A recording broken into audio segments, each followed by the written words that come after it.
जो दूसरा टॉपिक है, ठीक है, एरर एनालिसिस में प्रोपगेशन ऑफ एरर के बारे में। अभी प्रोपगेशन ऑफ एरर क्या है?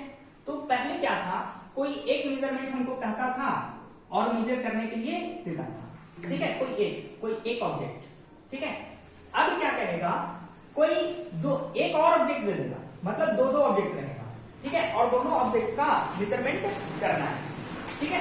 अब दोनों ऑब्जेक्ट का मेजरमेंट करके हमको एरर निकाल करके बताना है, क्योंकि इसमें भी एरर आएगा, जो दूसरा ऑब्जेक्ट रहेगा कुछ उसमें भी एरर रहेगा, तो उसको कहेगा कि दोनों पर ऐड करिए। ऐड करने के बाद जो एरर आ रहा है उसके बारे में बताइए कि कितना एरर होगा, ठीक है। तो इस चीज के बारे में आज हम लोग पढ़ेंगे, प्रोपगेशन ऑफ एरर। और मतलब इसमें हमको देगा रिजल्ट मैक्सिमम परमिसिबल एरर,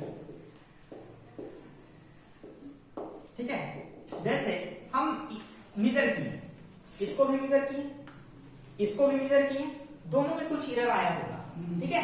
तो ऐड करने के बाद भी तो कुछ रिजल्ट एरर में रहा होगा, ठीक है।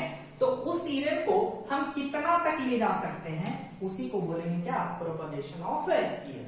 कितना तक हम मैक्सिमम ले जा सकते थे, जैसे पहले निकालते थे ना, प्लस माइनस इतना, मतलब मिनिमम इतना और मैक्सिमम इतना वैल्यू तक हम ले जा सकते हैं। तो उसी तरीके से ऐड सब्ट्रैक्ट करने के बाद भी कहां तक मैक्सिमम हो सकता है और कहां तक मिनिमम हो सकता है, उसी रेंज में हमारा वैल्यू रखना चाहिए, ठीक है। तो इसके लिए देखो क्या करना है, पहले है एडिशन एंड सब्ट्रैक्शन। पहला जो है एडिशन और सब्ट्रैक्शन। जैसे हमको दो वैल्यू दिया है, ए और बी, दोनों को ऐड किए, लेकिन दोनों में क्या है, ए में भी कुछ एरर और बी में भी कुछ एरर, ठीक है। तो कुछ जो एरर रहा होगा उसको हम लिखेंगे डेल एक्स। डेल एक्स मतलब क्या, कुछ एरर आया, ए का एरर मान लीजिए डेल ए, बी का एरर डेल बी, ठीक है। तो जो रिजल्ट मिलेगा, जो रिजल्ट हम देंगे, अब लिखेंगे जो रिजल्ट, वो लिखाएगा x plus minus del x. मतलब यहां तक हमको परमिशन है, ठीक है, कि हम जा सकते हैं एरर में, ठीक है, इसके आगे पीछे नहीं कर सकते, ठीक है। तो एरर निकालने का ये तुम्हारा क्या हो गया, फॉर्मूला हो गया, ठीक है। ए का कुछ एरर डेल ए, बी का कुछ एरर डेल बी, ठीक है। तो x equal to del x, तो रिजल्ट आया x plus minus del x, ठीक है। तो इस तरीके से मेरा रिजल्ट मिलेगा, कब, जब एडिशन और सब्ट्रैक्शन रहेगा तब, ठीक है। अच्छा, इसी में नोट भी लिख लो, एरर्स आर ऑलवेज एडेड, ठीक है, इन एडिशन एंड सब्ट्रैक्शन, ठीक है। एडिशन और सब्ट्रैक्शन में क्या होगा, एरर हमेशा ऐड करें, ठीक है। अच्छा, अब सब्ट्रैक्शन का भी देखो, ये हो गया एडिशन का, सब्ट्रैक्शन का देखो। जैसे x इक्वल टू कर दिया a माइनस बी, ठीक है। तो यहां डेल एक्स निकालेंगे, तो del A plus del B, यानी कि माइनस करना है यहां पर, चाहे एडिशन रहे चाहे सब्ट्रैक्शन रहे, ठीक है। एरर हमेशा क्या होगा, ऐड होगा, ठीक है। तो जो रिजल्ट मिलेगा, ठीक है, जो रिजल्ट मिलेगा वो कुछ x घटाने के बाद अब प्लस माइनस डेल एक्स, ठीक है, ये रिजल्ट मिलेगा। और एरर को क्या करना है, हमेशा ऐड करना है। दिख रहा है यहाँ एरर क्या हुआ है, ऐड हुआ है, एरर देखो ऐड हुआ है, यहाँ नहीं कि प्लस है तो प्लस किया है, यहाँ नहीं कि माइनस है तो माइनस किया है, एरर हमेशा ऐड होता है, यही रूल है इसका, प्रोपगेशन ऑफ एरर। ये हो गया एडिशन के लिए और ये पार्ट है सब्ट्रैक्शन के लिए, अगर माइनस रहा फिर भी ऐड होगा, ऐड ही होगा, इधर ऑलवेज ऐडिंग। ठीक है, क्योंकि वो मैक्सिमम जा सकता है या फिर मिनिमम आ सकता है, तो मैक्सिमम और मिनिमम का रेंज है ना, इसलिए हमेशा ऐड होता है। ठीक है,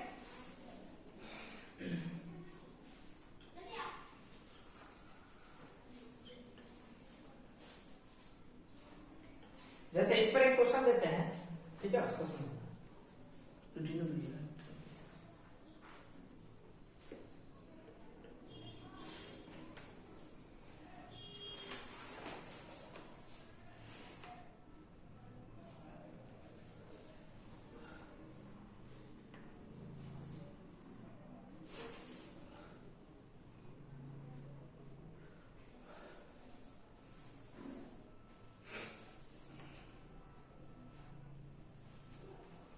मैं तो पहला लेसन तो ओनली पूरा कहानी है, पूरी पूरी तरह कहानी। हाँ, टोटल कहानी, ठीक है, फिजिकल वर्ल्ड पूरा स्टोरी है। ठीक है, मेन तुम्हारा चैप्टर यहीं से स्टार्ट होता है, यूनिट एंड मेजरमेंट से। तो क्वेश्चन नहीं आता होता, रेयर नहीं आता है, कितना जो सिलेबस में डाला भी नहीं उसको। हो गया, ठीक है।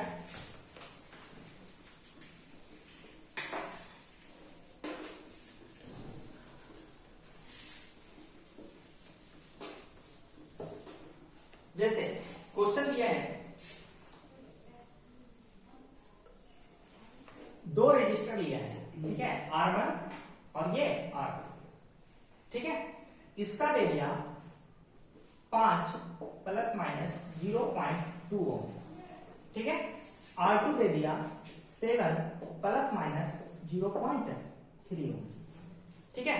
हमको रिजल्ट बताना है, R इक्विवेलेंट बताना है, कैसे लिखेंगे इसको, चलो ट्राई करो।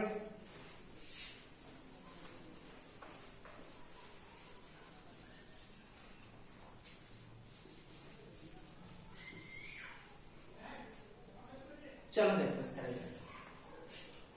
सबसे पहले हम R निकाल लेंगे, तो R क्या करेंगे, सबसे पहले ये दोनों को ऐड करना है, क्योंकि R इक्विवेलेंट का फॉर्मूला क्या होता है, R1 प्लस R2, ठीक है। तो R1 प्लस R2 मतलब R हमको निकल जाएगा कितना, 5 प्लस 7, 5 प्लस 7 12 ओम, और डेला, ठीक है, डेला 0.2 प्लस 0.3, ठीक है, ये हमेशा ऐड होता है, ठीक है। तो रिजल्ट में R इक्विवेलेंट जो मिलेगा, ठीक है, इसको आगे से R प्लस डेला, R कितना 12 प्लस, और ये कैसे लिखा है, प्लस माइनस लिखा है, ठीक है। रिजल्ट में हमेशा क्या लिखेंगे, प्लस माइनस, फिजिकल क्वांटिटी बताया था, प्लस माइनस करके लिखेंगे, और ये कितना हो जाएगा, ये ऐड होकर क्या है 0.5, तो यहाँ पर 0.5, ठीक है। तो इस तरीके से प्रोपगेशन ऑफ एरर। अब इसी का दूसरा पार्ट मल्टीप्लिकेशन एंड डिवीजन देंगे, मल्टीप्लिकेशन एंड डिवीजन।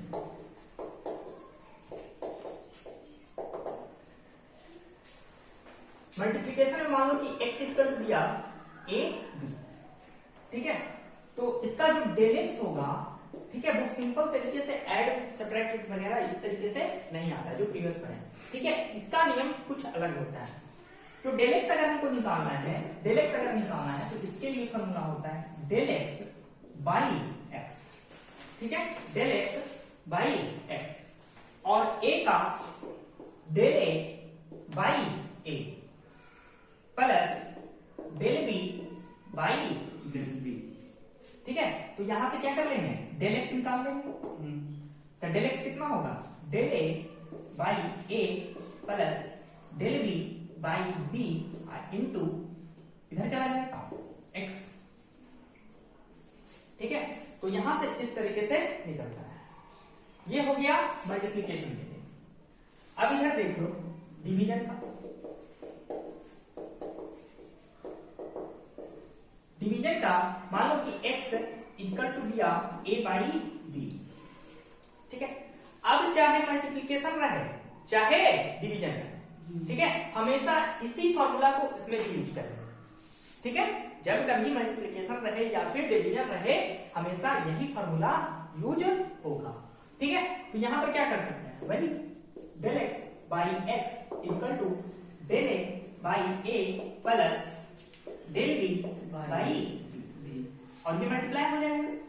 तो del x equal to del A by A plus del B by b into x, ठीक है। तो चाहे डिवीजन रहे या मल्टीप्लिकेशन रहे दोनों का सेम, ठीक है। ये नहीं कि हमको डिवीजन आया तो इसका ऑर्डर अलग आएगा, ठीक है, ऐसा कुछ भी नहीं, ठीक है। और मल्टीप्लिकेशन भी जब रहेगा तो भी सेम रूल रहेगा, डिवीजन और मल्टीप्लिकेशन का सेम रूल चलेगा, ठीक है। अब देखो जो मल्टीप्लिकेशन और डिवीजन है उस पर कुछ क्वेश्चन देखो, ठीक है। ये समझ में आ रहा है ना, ये ए का del A by A plus B का del B by B, X का डेल एक्स बाई एक्स, और एक्स को इधर मल्टीप्लाई कर देंगे तो हमको डेल ए निकल गया, ठीक है। अब इसको याद कर लो चाहे इसको याद कर लो, ठीक है। मल्टीप्लिकेशन और डिवीजन में सेम रूल चलेगा, ठीक है। अब देखो इस पर कुछ क्वेश्चन देख लो,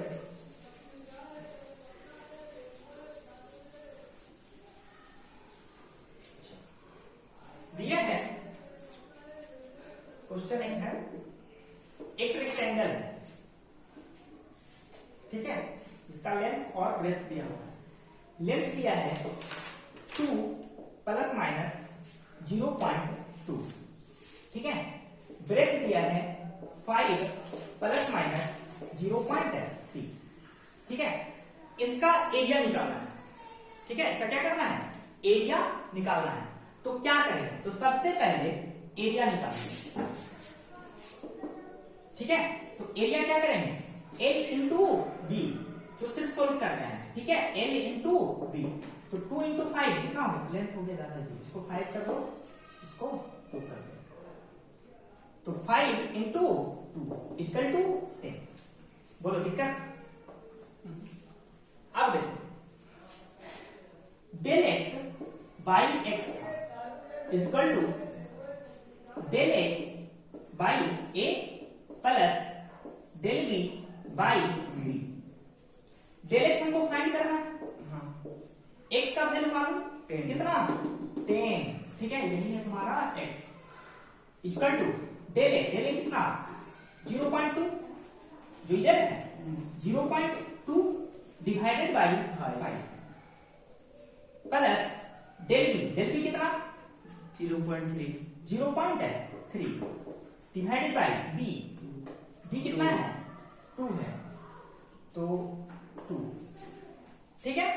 अब इसको पॉइंट में बदलो, ठीक है, इसको मल्टीप्लाई भी करना है, तो ये कितना हो जाएगा 5 को जब डिवाइड 0.4 और इसका 0.15 और 10 जाकर के इधर मल्टीप्लाई, तो ये हो गया कितना डेल एक्स, बोलो होगा। अब इसको सॉल्व करो, ये कितना हो गया 0.4 और 0.5 कितना हो गया, ऐड करने के बाद 0.55, अब 0.55 में 10 मल्टीप्लाई हो गया, ठीक है, तो कितना बचा 10 का नीचे भी लिखा है, कौन सा, अच्छा कौन सा एलसीएम में इसको डिवाइड कर दिया ना, अच्छा ठीक है, डिवाइड कर दिया इसको, ठीक है, इसको भी डिवाइड कर दिया, ठीक है, और ये 10 इधर जाकर मल्टीप्लाई हो गया, इसको जोड़ दिए तो 0.55 इंटू 10, तो मतलब 5.5 0.04 होता है सर, क्या 0.04 0.04, ठीक है। तो इसको ऐड कर लेंगे, कितना आ गया 0.15 और 4 9, ठीक है। तो इसको अब अगर हम रिजल्ट के फॉर्म में लिखेंगे, मतलब एरिया, एक्चुअल जो एरिया आएगा, ठीक है, रिजल्ट एरिया जो आएगा वो इस तरीके से लिखेंगे 10 प्लस माइनस 0.19, ठीक है, कैलकुलेशन देख लेना। ठीक है, तो इस तरीके से ये चीज निकलेगी। ठीक है, एक क्वेश्चन दे देता है, उसको करना। ठीक है, डिवीजन वाले कर दे रहे हैं। एक क्यूब है, ठीक है, कुछ भी है, क्यूब या क्यूबाइड। ठीक है, इसका मास जो दिया है 6 प्लस माइनस 0.3 kg दिया। वॉल्यूम दिया है 2 प्लस माइनस 0.2 मीटर क्यूब। ठीक है, इसका पूछ रहा है डेंसिटी बराबर। तो यहां कुछ नया चीज नहीं हुआ। डेंसिटी का फॉर्मूला क्या होता है? Mass by volume.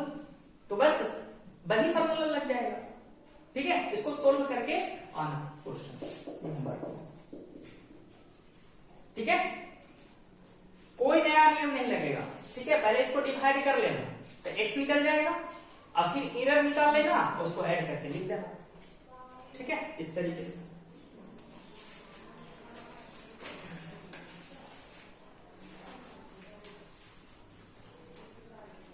अब एक टाइप और बचा हुआ है, बेटा इसको उतार दो। ठीक है, एक और जो कि बहुत एग्जाम में पूछता नहीं है। ठीक है, उसके बाद लास्ट नहीं, ये मतलब एरर एनालिसिस खत्म हो जाएगा। ठीक है, उसके बाद चाहे क्लास होता इसका भी कम से कम 3 क्लास और जाएगा। वर्नियर कैलिपर और स्क्रू गेज। क्या थी? वर्नियर कैलिपर और स्क्रू गेज। टोटल नहीं होता है। क्वेश्चन उतार लो।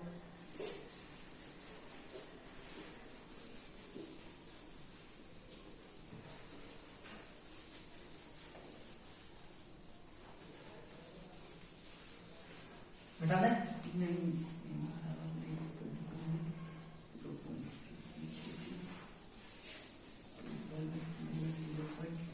एरर एनालिसिस का ही। ठीक है, ये थोड़ा सा क्या, हाँ मास और वॉल्यूम दिया हुआ है। वो मास और वॉल्यूम है। हाँ, तो हो जाएगा। ठीक है, चलो देखो, fractional error in the nth power. Last है fractional error in nth power. देखो तो बंद हो गया जी तुम्हारा। नहीं अब मैं बंद। चालू है। Fractional error in nth power मतलब अब पावर के फॉर्म में रहेगा तब क्या करेंगे। ठीक है, चलो इसको हम जैसे मान लो दिया है x इक्वल टू a पर पावर b, b पर पावर q और c पर पावर r। तो ये तो चीज सॉल्व कर दो। ठीक है, इस तरीके से सॉल्व कर देना है। ठीक है, उसके बाद एरर निकलेगा। तो इसका जो एरर निकलेगा डेल x